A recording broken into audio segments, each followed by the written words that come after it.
Hello, everyone, and welcome to the Climate Action Session. Here are the Making Global Goals Local Businesses Africa Regional event.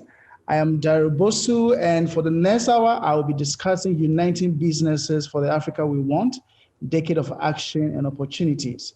I'm looking forward to a very great discussion. I have a very excellent panel here with me. But before we get started, let me introduce a few housekeeping notes for those of you at home. Feel free to post your questions in the session chat on your right, and we'll be sure to get back to as many of you as we can. You can also continue the conversation on social media using the hashtag Global Goals Local Business. And remember that a recording of today's session will be available on the UN Global Compact YouTube page following the event, as well as available on podcast and UN Radio in the coming weeks. Stay tuned for more information on these channels in the coming weeks. Now, I have the distinct pleasure of actually introducing my eminent panel members for today's discussion. And I would already want to open the floor so that we can have introduction from these very eminent executives to share their insights on what is happening in respect of global action on climate, and also how we can really localize our actions and let our actions contribute to a global impact. Let's start with you, Prosper, and then we'll move on to Abil and Jane. Thank you. My name is Prosper Benson, and I'm the Executive Director of Green Carbon Ghana and a sustainability consultant. Thank you. Thank you. So hi, my name is Abir Lemsefer. I'm the Deputy CEO of Azura Group, which is an international group, tomato leading producer. We are the fourth worldwide tomato producer worldwide, and we are based between Morocco and France. And I have another hat because I am the General Director of the AAA Foundation, which is the foundation carrying the AAA initiative for adaptation of the African agriculture, an initiative which was launched at the COP22 in Marrakesh, and which cares about raising money and advocating for the adaptation of the African agriculture. Great. Jane? Yes, so thank you very much. My name is Jane Karuku. I'm the Managing Director of Kenya Breweries, an alcoholic beverages company in Kenya. Thank you. Thank you very much, Jane, and thanks to all of you. I have no doubt that we're going to have an exciting time discussing very pertinent global issues. As you're all aware, the world has been confronted with an increasing climate impact. Excuse me, I have a question. We were supposed to be 4 in this panel. No, where is the 4th person, the champion, the climate champion, Mr. Nigel Topping? Thank you, Abil. You made that observation. Yes, I've also been trying to get a feedback, but it looks like he wouldn't be joining us on this discussion. Okay. Great. So let's get started. As I indicated, I'm really looking forward to having this discussion, considering your very rich background and looking at the global issues and discussions and efforts on climate action. I believe that all of you with your rich experience have a lot to share. And as you all know, the global community has set itself a target to look at reducing carbon emissions by 7.6% every year for a 10-year period, so that we can achieve a target of not going beyond 1.5 degrees Celsius in terms of surface temperature. Businesses have a role to play in this. A lot of actors have a role to play in this, but I think we in Africa have also a very good role to play, particularly for businesses. I want to ask from all of you, how do you think businesses in Africa can already connect to work together to already achieve these goals? I know that we've recently been hearing comments and feedback from most of the institutions saying that within the COVID period, we saw a reduction in emissions. And as to how long this is going to last, the pundits predict that it won't be long. But to really have long-term global impact, we need to start acting now. How do you see businesses in Africa really coming together and working towards these targets? Can we start with you, Abiel?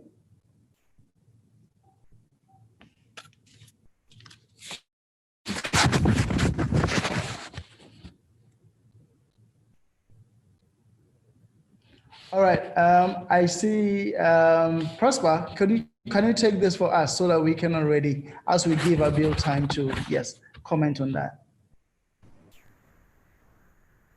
Thank you. We've seen, again, after Ebola, it's COVID-19. And the whole world is exposed again. Our structures, our inequalities are deepening once again. But we have a lot of advantages and lessons to pick up from here. Many markets, new markets coming up, new technologies, new businesses. But how long, like we have said? But one aspect that is coming up strongly is investment in biodiversity. African businesses are encouraged to look at opportunities, seek opportunities in biodiversity because of its relationship with the COVID, with climate change, and also nature. Why? The COVID emanated from unsustainable use of biodiversity, the virus from animal to human. And investing in biodiversity conservation may save the next episode of the virus, from Ebola to COVID and probably the next. Biodiversity is also related to climate change, for that matter, climate action, because of the potential of forest reducing emissions, greenhouse gas emissions, that is causing global warming and giving us a climate crisis. Also, it is good, or it makes the sense that we invest in nature, creating green jobs, especially at this point in time, developing green enterprises, for that matter, green entrepreneurs in Africa, working together, forging partnerships, building relationships to solve these multiple problems. Thank you. Right, thank you very much. Abiel, I wanted to find out from you also how you think corporate governance can support regional multi-stakeholder action on climate. Well, I think that the most, I think, relevant learning that we had from this COVID experience is that, and unfortunately, that it has sometimes revealed a kind of protectionism and a kind of selfish behavior from some states. So I think that thinking about a kind of regional governance, and specifically in continental governance in the African continent, is the very obvious solution, or a very the better approach after this. After with the context of COVID, and we see that even now, at those days where we are talking more and more about the vaccine. I mean, it's only about private companies announcing each one by himself the results of the tests and etc. etc. But there is no regional or global approach. And I think that we have, it has been proven to us in the African continent that each time we act in a regional approach, for example, under the umbrella of the African Union, or under the umbrella of some regional programs. Well, of course, I can talk about agriculture because this is what I know the most. But I think that if you take any field, each time there were a common approach and a particular regional governance, like you mentioned, it gave better results than when each country goes by his own. And specifically, I think this is very specific to the African continent, because each country by his own is not, maybe cannot reach the strength and the political effect that it is aiming, but when it becomes a regional approach, it gets more strong. Thank you very much, Abil, for those insights. I definitely agree, and I want to find out from you, Jane. Abil raises very good points about how we need to tackle the issues of COVID going forward as a regional entity, not segregating actions and all of that. How do you see this really playing out in Africa? She says something, but I would like you to add more to that. Yeah, no, I think we need to come together as Africa, because pandemics are huge, and I don't think any one person or any one state or indeed an institution can deal with it, because like we've seen, it's moving very fast across borders, is affecting us in ways we never imagined.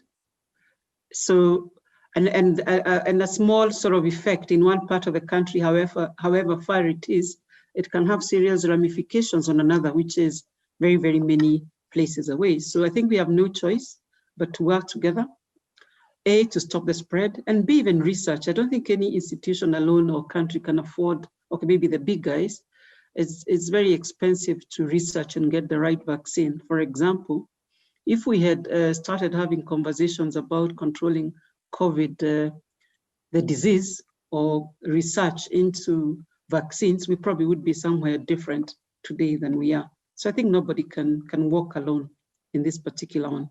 And therefore, I think it's a wake-up call for the world and all of us to start working together in a much better coordinated version. Thank you. Great. Thanks a lot, Jane. But before I move on to the next, let me ask, do you think that we have the necessary structures that will enable us really form these regional networks and coalitions to push action, as both you, Abil, and Jane have indicated? Is that for me? Yes, Jane. Yeah, no, I think they are existing, but you know what happens in life? You have to keep reviewing what works well, what doesn't. So I think right now we have African Union, we have WHO, we have so many institutions. So I'm not sure it's lack of institutions. I think probably what we need to look for is mandates for these organizations or institutions, and then make sure that we have proper leadership in these institutions. Because once you have proper leadership, I think you can cut across issues or policies and processes that don't allow us to work effectively with each other towards trying to resolve certain issues. So I think I would say it starts with leadership. We then have to create platforms, a platform in which we can come together or converse, have very honest and authentic conversations about what is going on. And then lastly, a platform that enables us to work together to see what policies and processes that are required for us to solve these issues. So I think it's a chicken and egg, but I think we have what it takes, because you also need a platform or a conversation within an institution to find out whether you have proper frameworks. Thank you. Thank you. Thank you, Jane. I want to ask, so we all know that several propositions have been made in how to tackle these global issue that we are all confronted with. Several solutions have been proposed, several financial instruments and mechanisms have been elaborated. And at the tip of all of this is also technology. And one thing I want us to also discuss, looking at the action at African regional level, is that do we have the technology, and how can we leverage technology at our disposal in addressing some of the sustainable actions that are needed to tackle, particularly when it comes to businesses? Prosper, can I?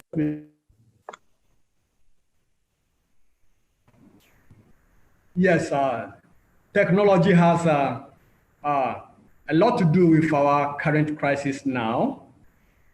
Already, technology is helping us to better understand climate change. Technology is one product that has come up of this COVID crisis, from the local level, national level, regional, to the global level.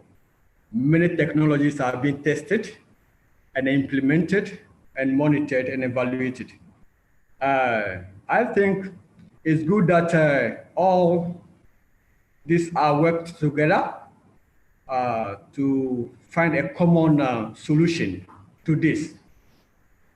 I will also say that we need to look at technology that has no negative bearing on the environment, the social, and also the economic aspects. So technology is already helping us. We need to deepen it.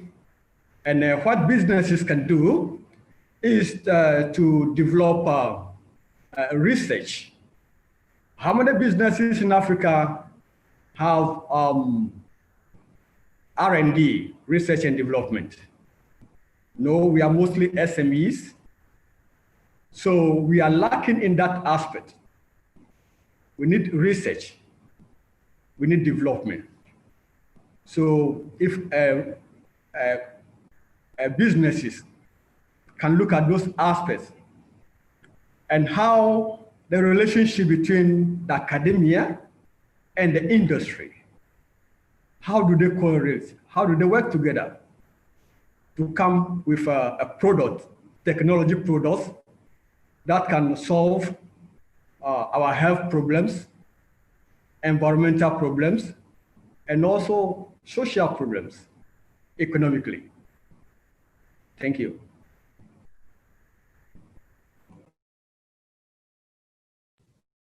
Okay, thanks a lot, Prosper. Abil, interact and interface with several other companies who are also exploring new technologies and all of that. How do you think companies are really gearing up for technology to really start some action that is going to contribute to sustainability, but at the same time, making sure that businesses don't lose out? Well, I would like to, for me, it's not only about technology, but it is about science, technology, and innovation. And I think talking specifically about the African continent, I think that when it's about innovation, I think that we do pretty well. And especially we have seen a lot of, in the agriculture field and in the high-tech agriculture field, we have seen a lot of young initiatives, young startups, that were born and that raised and that has really fulfilled a very, very good results and success through the innovation. So I think that when you combine the science, technology, and innovation, I mean, why science? Because you know that when you talk about sustainability today, it's not only a good wish, it's also a science-based approach to say that if we don't change our way to think the business and to do the business, we don't, I will use a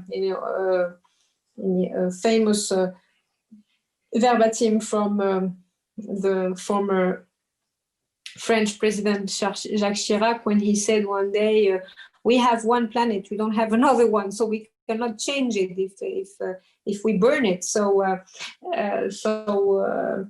science, because sustainability now is based on science, and technology and innovation, which for me goes both, are as important and as essential for the productivity and the increase of the yield, as much as they are essential to settle on that into sustainable pillars to have a sustainable growth and a sustainable wealth created at the end of the day.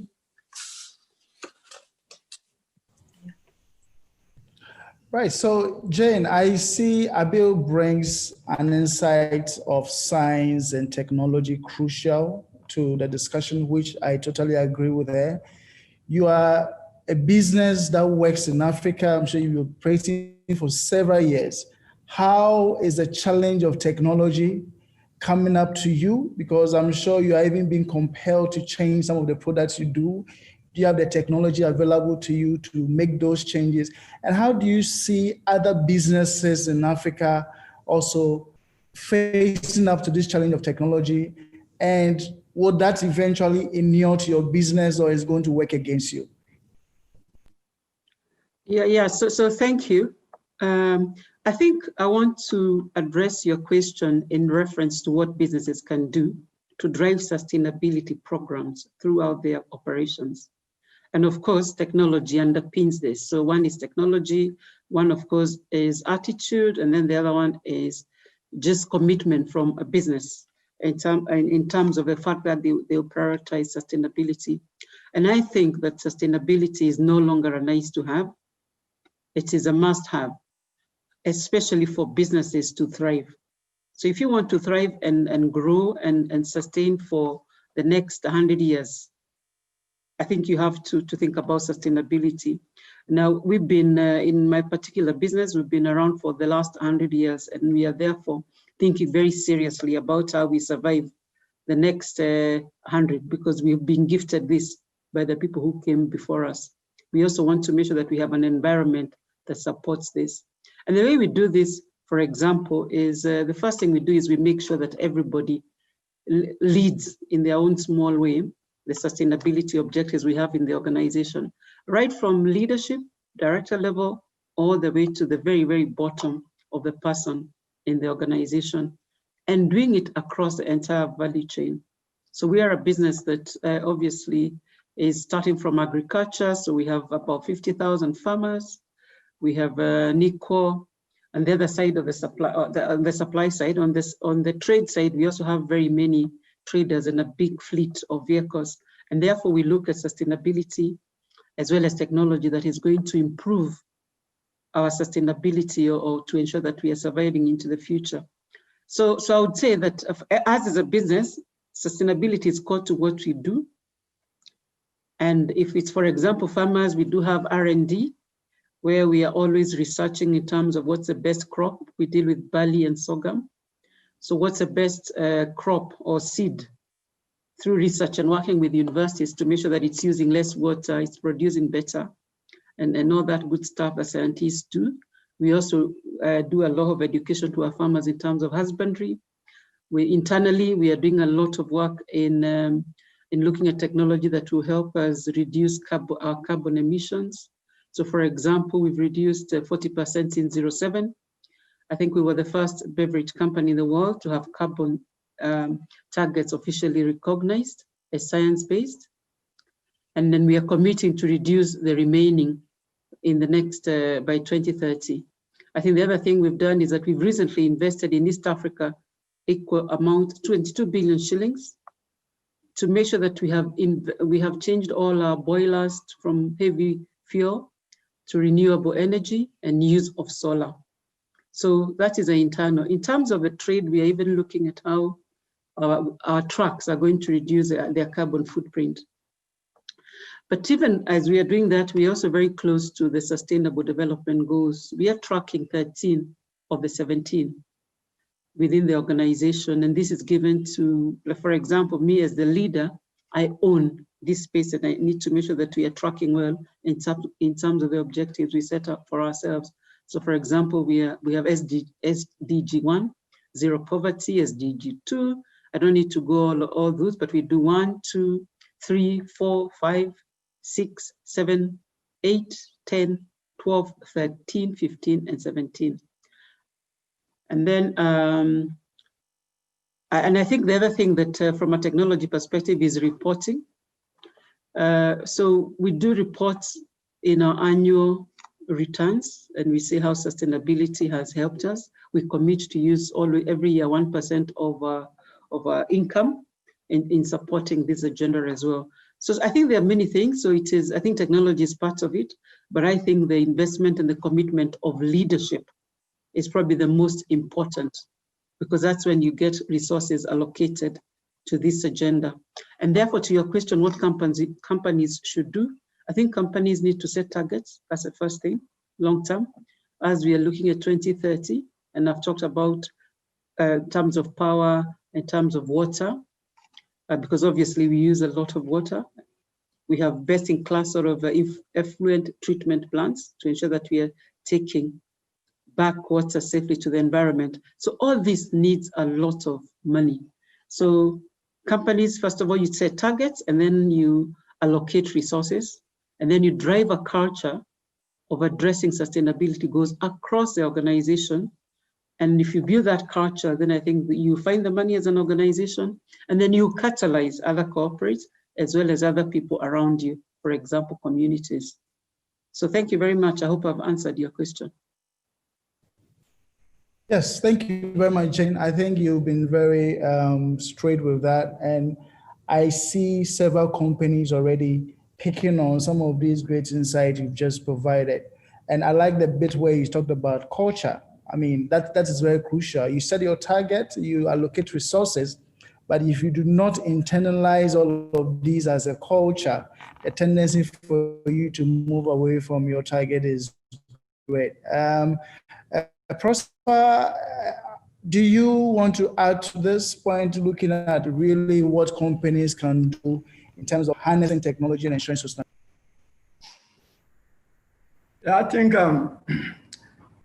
in addition, we need to form strategic partnerships across industry, across regions, and across cultures. And looking at technology from the local level to the international level, international cooperation is very needed.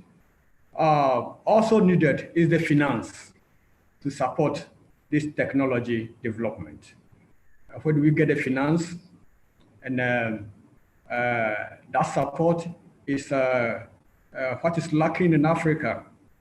I know people have good, very good intentions, very good business models, but lack of finance to push these models.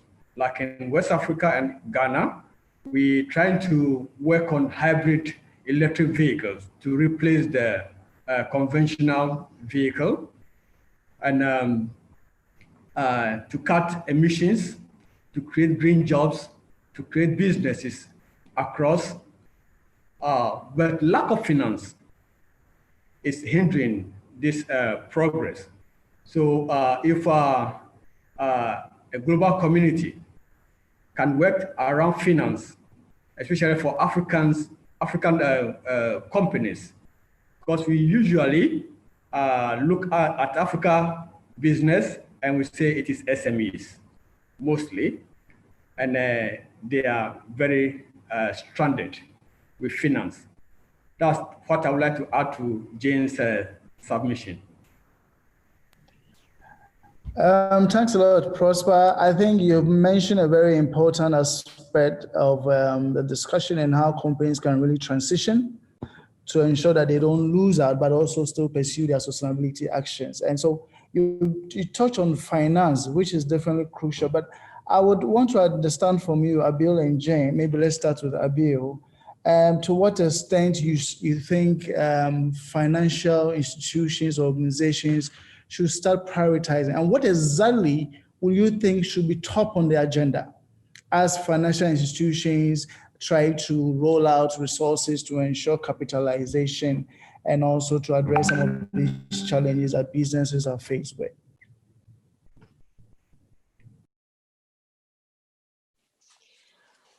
Well, for me, maybe first of all, what I would like to ask from financial institutions, and especially the ones caring about climate finance, is to make their processes and their language understandable by the people whom they have in front, and by the people who are applying to their funds. And this is one of the role of the AAA Foundation that I manage, is we really try to build the bridge between the climate finance and the African countries, specifically on the adaptation of the African agriculture. So I mean, the role of the finance institutions is to bring the means, to bring the financing, the funds. But when you look closely at things, the money is never a problem, because the money is here and the money can be mobilized. But it's about all the process that makes the money available, and how this money can be reachable, and how even in our continent, people understand the language, and people are and to what extent they have first the capacity to access to the financing, how to comply with all the criteria, etc. And second things is how our African countries have the capacity to implement the project once the financing is here. And so I think that for me, if I had one message to give the finance institutions or all the finance community, is to see how to make this money reachable, and to translate the promises and everything we see in the political speeches, in the headlines, etc., to concrete projects on the ground.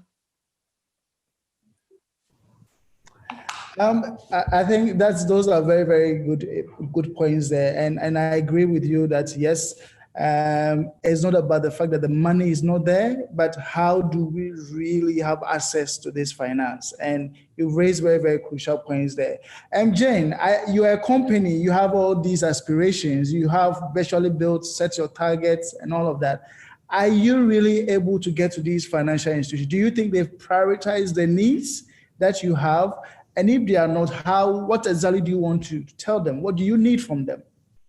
Yeah, so I want to take you back. So if you imagine you want to access these finances, the first thing is that you have to be very clear to what you want to do. So I'll go back to the leadership and visioning. So I think we are lucky. We are starting to access some green bonds in Kenya. But the first thing I think people need to do is define what you want to achieve, have the vision and the targets like I spoke about earlier. Then the second thing is have a measuring process, because if you go to approach a financier, you need to be aware, or even yourselves, you need to write a paper that tells you what the benefits you're going to get or reap from investing in these sort of technologies. So your vision, you then need to start measuring in terms of what you're using, and then what would be potential savings if you went green, for example. Let's say I'm talking about boilers and I want to save from HFO and going green, and I'm looking for money. I must make sure that I know and understand the benefits, which are financial in nature, for me going green, because there are savings associated. Leave alone the savings associated for me being a responsible corporate citizen. So making sure that you have good technology to talk about, understanding what the change, the benefit, the change is going to deliver for you in the near and the distant future. Sometimes it's investments to do with machinery. Sometimes you have to overhaul your whole sort of system. And then after that, then you go to the bank. And I think we are seeing a lot of innovation around sustainable finance, particularly around green bonds and green loans. And I think for us, I think we've been lucky. But like I said, it's because we call it out in our overall global company ambition. We are very clear, we call them, we have very many must-dos. We follow closely the SDGs. We have a culture in the business in terms of how people deal with this challenge of sustainability. And then our finance directors, since they are all very wired into it, we creatively get together and work together and see what sort of projects we can put forward. Of course, it's not easy because it's a new thing, and ultimately you'll have to spend upfront. But if you have a long-term future, I think spending now for future, most companies will attract finance.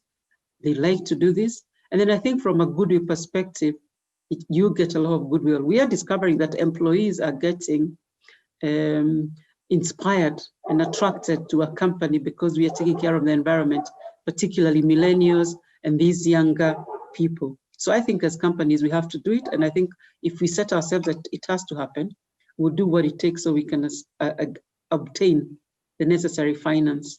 Thank you. Oh, that's excellent. And I think I see a lot of companies already picking up from some of the insights you've shared. It's not easy to hear about companies like yours being able to access green bonds in country, and I'm sure many of them will be aspiring. And I think Abil also talked about what her company also, AAA, another company she works with, trying to connect to financial institutions. So all of these are very, very insightful. And I think just before we wrap up on this one, are there any last advice, comments you want to share with businesses like yours, or who want to also start really taking action at their own level, even if it's in country? How do you want to get them started? You shared quite a lot, but I want you to just wrap this up with some very last words. Let me start with you, Abiyo, and then we'll come to Prosper and then Jane. Well, not to repeat all the very important and interesting things that have been said, I think that when we talk about sustainability, and well, we are participating in this panel because of the anniversary of the Paris Agreement. When maybe in 2015, when the Paris Agreement, when we will all pushed to participate in the Paris Agreement, and to build the NDCs and to roll the models and melt all this together to lead to the 1.5 degrees. I think that the word conscious at that time about climate change and now, I think that it's not the same. And I think that now people know that in being sustainable and in considering the sustainability since day one. When we build the business and when we do the business, it's not a comfort, it's not like a premium thing, and it's not, it is mandatory. And the second thing is that I think in the African continent, and specifically in the agriculture sector, when we talk about adaptation to climate change, it is just a way to say that we are suffering from climate change, and we are the one who are living the consequences of the climate change every day, and we have to make big effort to adapt to the climate change. So yeah, I mean, I think that the best conclusion that can be given is that now no one, through all that we have been through, the water scarcity, the floods, the COVID crisis, all that, I don't think that anybody now can discuss anymore the relevancy of how to deal with the climate change, and how much is important to take climate change impact every time we do business, every time we do public policy, every time we build anything.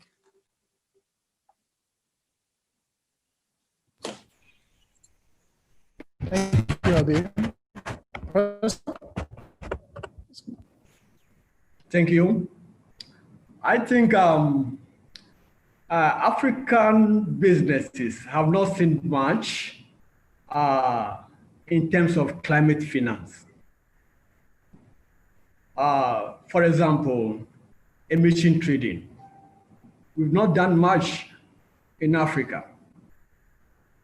We know the climate finance architecture, the multilateral flows channels, the bilateral, the national, the regional. But can we also think about the local channels in the architecture? We've seen a little clean development mechanism, the CDM in Africa, POAs in Africa. So now the Paris Agreement financial mechanism is about here, Article 6. And we're just hoping that this will be more friendly for African businesses to take advantage of, because we've got the potentials to get involved in this emission trading. We've got huge forests that can work towards that. So we waiting for the Paris Agreement financial mechanism, Article 6, to be more friendly to African businesses. Thank you. All right, thank you, Prosper. Jane? So thank you very much. So I think to Abir's point, I think in our lifetimes, I think we've seen everything around us change from a climate perspective. So I think we cannot deny, and I think it starts with a personal commitment and personal view. And I think once we have that belief, and I think then we go back to where we operate as organizational leadership, or as government leadership, or non-governmental leadership, and then take on leadership and say we need to change. And once we agree that we need to change, then we can take different decisions. So for example, wherever we are, we cannot influence and inform decisions about investments in terms of the investments that will change the sustainability agenda. And sometimes it's as simple as providing and computing costs of the businesses that is required and the impact that cost is going to have on a business operation. I think the other one would be, if what gets measured improves, what gets measured improves all the time, the famous adage. And therefore, if we integrate sustainability reporting as a tool to accompany enterprise, I think it will bring the visibility both internally and externally. So internal management can track whether they are doing well, or they're really leaving the world a much worse place and they found it, or they're improving, and then they can use this to talk in reference to their brands. We are finding where we operate that consumers also like when they hear that you're taking care of environment. So the future is changing, both from an employee and even as a consumer, and even partners. There's some partners who don't want to work with you if they think you're not quite good from an environmental perspective. The other thing I talked about is data. I think we can only change this seriously if we can get data real time. And again, we are talking of having technology or automating. So any environmental data that is required, may it be greenhouse gas emissions, may it be climate-related risk or opportunities, whatever it is, or a regulatory risk, because I think companies also know right now, everywhere around the world, regulation is becoming harsh and more stricter from an environmental perspective. So I think, again, you cannot understate the issue of automating or using technology to keep measuring where you are. And I think like the last thing is disclosure. Suppose from a financial reporting perspective, all regulators who regulate companies' performance, indeed, or even any other entity or enterprise, is required to report and disclose how they are doing in terms of the goals related to sustainability. I think you see a lot of change because executives care. Executives want to see that they are doing the right thing, and therefore this is probably would be tied to their bonuses and their executive pay, and then we shall start seeing real change because there will be a call to action. But at the end of the day, everything stops with me. The buck stops with us. I think we all have to come together and decide and make a commitment that to leave this world a better place than we found it, at least for the future generations. We owe that to them and to those who came before us. Thank you very much. Wow, that's been very excellent. And thank you very much. Couldn't have been a better time to wrap up on this. So I've had with me today, eminent executives. I have had Ms. Abil Lemsefa, Deputy Chief Executive Officer at Zura Group, joining us, and also Ms. Jane Karaku, CEO of East Africa Breweries Limited, and from Ghana, Prosper Benson, all sharing very rich insights on how businesses within the region can take advantage of opportunity. And I think we have all learned about key issues such as the need for us to build regional coalitions, joining, rather forge ahead as a region, not work in silos, and also the need to start looking at actions in respect of finance, not really thinking that the finance is not there, but really putting ourselves in a position to really have access to this finance. And this is where we saw Abil also putting the challenge to these financial organizations, asking them to make their language easily understandable by company, because this is really key. And then to really do that also, we heard also the need for companies to build the leadership. We need to commit to the process, and we've heard that sustainability is a must, not something we just do for fun anymore. And the fact that whilst we really have sustainability at the top of our agenda, we need to plan well, target well, and based on the targeting, we need to direct our finances and adequately build internal culture to really avail ourselves of opportunities of sustainability out there. Another point of technology that really we heard also was the fact that it's not just about technology. It should be evolving. We should add science to it. There should be innovation. It's not just raw technology that makes it. And that is where we had Prosper also share with us inside the fact that technology is at the basic that we do. Monitor the climate change. So if you don't really harness these opportunities well, we stand to lose. We had very concluding insightful remarks from Jane telling us about the need to also invest in reporting. If you don't report adequately, if you don't disclose what we are achieving at our individual company level and all of that, how will the world also learn to actually adopt some of these practices? So we have a challenge. The leadership must drive the vision. All listen to. So I want to thank you all persons for this particular session. It's been very insightful for me. I hope it's been the same for you at home as well. And on that note, I want to finally thank the UN Global Compact and the Global Compact Local Network South Africa, Kenya, Ghana, the Democratic Republic of Congo, Mauritius and Indian Ocean, Nigeria, Tanzania, and Morocco for hosting this very insightful and fantastic event. Once again, I am Jari Bosu, and this has been a climate action at Making Global Goals Local Businesses Africa.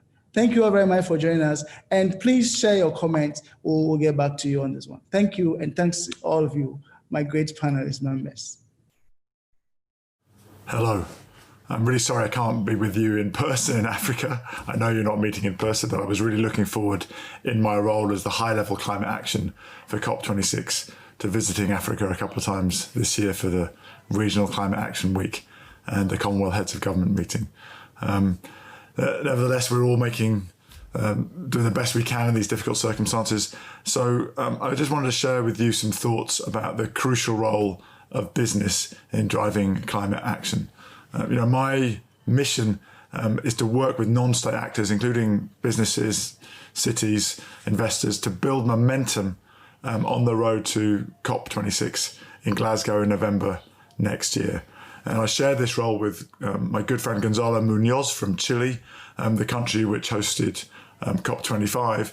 And so between us, the two of us are working across the two hemispheres, north and south.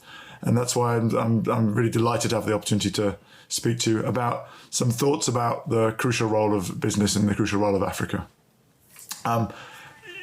We are literally at a unique time in world history, and the post-COVID decisions that governments and businesses make will determine the shape of the future economy and the development pathway for countries for decades to come.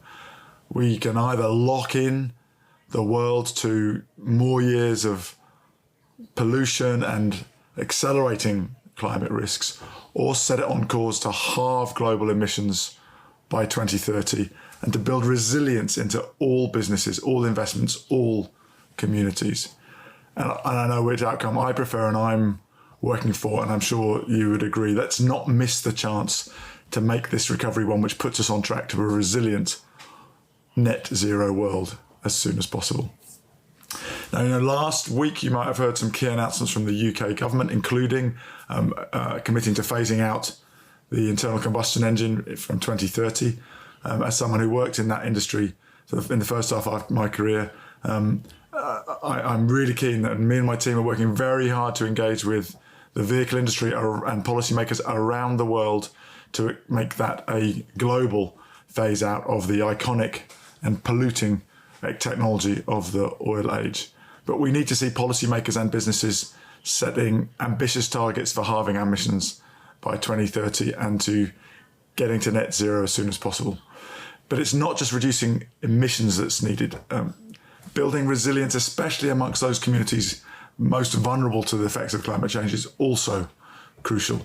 And in Africa, the continent with the lowest emissions, it's the impacts of climate change that could be most severe. So we're delighted to be launching in the next couple of months, the Race for Resilience campaign as the sister campaign to the Race to Zero campaign, to really build momentum amongst the business and city community, because we really got to address resilience and mitigation at the same time. And it will be those non-state actors, those businesses, those cities and those regions that are essential for driving it.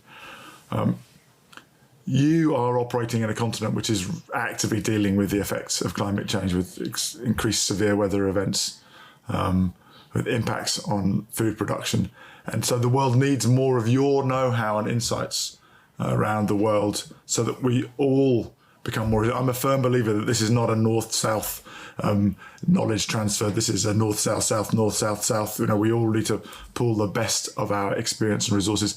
And in particular, I think in the areas of land restoration, agriculture and urban development, it's African stakeholders, including businesses, who've developed and embraced the idea of leapfrog technology, leapfrog development in access to finance and energy. I mean, of course, I'm thinking in particular of something that I've seen firsthand in East Africa, the mobile money movement, with technology there, which is in some cases still decades ahead of. In fact, we're kind of catching up in Europe now with mobile money and contactless money from what has become normal in certainly in East Africa that I've seen for some time now. And of course, there's multiple innovations on solar energy offers, including those which power agriculture, which innovative ways of providing finance for businesses. And those are transforming people's lives and transforming communities, as well as providing much needed jobs. And that's going to be crucial in this COVID recovery. Last 2 weeks, we held a whole series of Race to Zero dialogues. And going forward, we really want to do more of those and have more African voices in those global dialogues and maybe have some regional dialogues as well. There were nearly 100 events with nearly 100 partners, over 300 speakers, very diverse from over 65 countries, from all sectors of society. Many business speakers, of course, but also youth leaders, policymakers, city leaders. And that Race to Zero is a global campaign to rally leadership and support from businesses, cities and regions and investors to build a healthy, resilient, zero carbon future. We have great momentum, over 1,000 businesses, over $5 trillion of assets under management. All those members of that Race to Zero are committing to the same overarching goal of getting to net zero as soon as possible, 2050 at the latest. And those businesses span all sectors, from the high tech of the Apples and the Microsofts to the major international food companies like Unilever and Nestle, to the Lafarge Holcim's, the biggest cement company in the world, Rolls-Royce, Diageo, Olam, major Asian food company. And we've been working very closely with the organizations that are aggregating, so the Women Business Coalition, but also very importantly, the United Nations Global Compact Business Ambition for 1.5 campaign, which I know some of you are members of. I'm delighted to see a growing number of African names on that list of 1,000. We name a few that I've come across: Daproim Africa, EcoSteel Africa, Safaricom, all signing up the Race to Zero. Pago Company in Cameroon, Shimoni PTC in Uganda also signed up. So please, let's have many more. Let's have a Race to Zero. Let's have an African Race to Zero. I want to invite all of you to join, either via the Global Compact's Business for 1.5 campaign, or we also have a partnership with the International Chamber of Commerce to make it very easy for small and medium-sized enterprises to join there. So we're aiming to build momentum to demonstrate to governments and to investors that the private sector understands the issues and is committed to acting. And as we approach the 5th anniversary of the Paris Agreement, I'm also keen to hear from you how we can encourage businesses in Africa to join the Race to Zero. And of course, here the local global compact networks are a huge asset. So please tell us what we can do to help accelerate progress towards a zero carbon economy. Do you think this is something that local networks or national business associations can spearhead? Could we have a little Race to Zero amongst the African countries, so we see which country can get the most companies, to join the Race to Zero in Africa? So we're open to invitations to speak, to help Gonzalo and I with large groupings of business leaders in those settings, if there's anything we can do to help persuade. I've also mentioned cities. The Race to Zero is also open to membership from cities. So far, 13 cities from Africa have signed up, including Addis Ababa, Dar es Salaam, Lagos, Nairobi, Joburg, and Cape Town. And of course, cities in Africa are experiencing some of the fastest growth rates in the world, and that represents its own challenges, but it's also its own opportunities to leapfrog towards green development. Just a few weeks ago, Accra announced its climate action plan. Along with Durban, that makes it the second Paris-compatible strategy developed by an African city. Accra is going to be involving people from informal settlements in mapping water points as part of the planning. That seems to me a really important focus area in terms of building resilience into our climate plans. Because I think we have to remember that poorer city residents everywhere in the world are the most vulnerable to health impacts of poor city planning. They're often living the closest to congested and polluted streets, so they're most exposed to the impact of air pollution. They're often the most vulnerably exposed to the lack of or dirty sources of water. And of course, they're often in the most fragile built environment, exposed to flooding, extreme heat, etc., because of where they live and how their homes are built.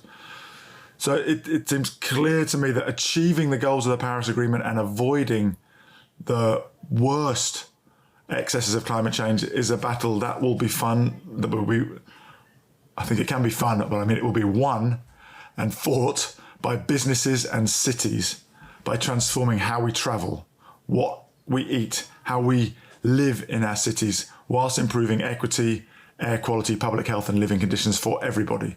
And of course, this will bring huge economic benefits with it. So as business leaders, you, along with investors, can play a key role in driving discussions and driving action towards cleaner and more resilient cities. We're working with the C40 and the African Covenant of Mayors, and you will know the city leadership in your countries. So please engage, and as well as joining the Race to Zero yourselves, encourage your cities to join the Race to Zero. Final thought, the next president, the president of COP27, the COP after the Glasgow COP, will come from an African country, and they will appoint a champion from Africa. So I'm really looking forward to working with an African champion in 2022 towards COP27. And Gonzalo and I are really keen as champions to build a legacy infrastructure to make sure that there is a support infrastructure to future champions. So we'll be looking to build a team to support future champions that's global, but starting by extending it. We have a team now in Latin America and in Europe. We'd like to extend that to Africa next year so that there's an infrastructure to support that African champion when they come in. So I hope that this dialogue that you're all involved in represents the first of many in the next few years. I really look forward to visiting Africa again next year when it's possible. And most importantly, I hope that these meetings, these dialogues, whether virtual or in person, lead to raised ambition, many more of you in the Race to Zero, and accelerated action, particularly in the next 10 years. So finally, thank you for the invitation to speak. And I'm really hoping to be able to engage in an interactive dialogue with you next time, whether it's virtually or personally, and to listening and hearing your views and to learning from Africa about how we can accelerate action all around the world. Thank you.